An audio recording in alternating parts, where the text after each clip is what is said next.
જાય કે first of all એના માટે તમારે જે બધા ઓય બચ્ચા અને સોર્સ ફાઇલ જે પ્રોજેક્ટ ની અંદર કે બધી ફર્સ્ટ ઓફ ઓલ કમ્પાઇલ વિનાની હોવી જોઈએ કમ્પ્લીટલી પોતે રન થાય એવી હોવી જોઈએ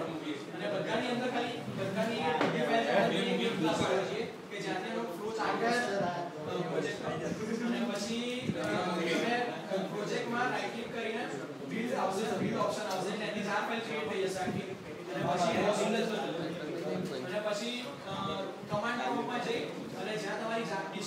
તમારો પ્રોજેક્ટ હોય પ્રોજેક્ટની અંદર એક ડિસ્ક નામનું ફોલ્ડર હશે એની અંદર તમારી એક્ઝિક્યુટેબલ જાર ફાઇલ ક્રિએટ થશે તો એ જાર ફાઇલને એક્ઝિક્યુટ કરવા માટે ડોસ્ટોપ પરથી કમાન્ડ છે કે ડિસ્ક ફોલ્ડરમાં જાઓ પછી જાવા સ્પેસ -jar અને પછી જાર ફાઇલ જે હોય સ્ટેટ એટલે તમારો પ્રોજેક્ટ બિલ્ડ થઈ ગયો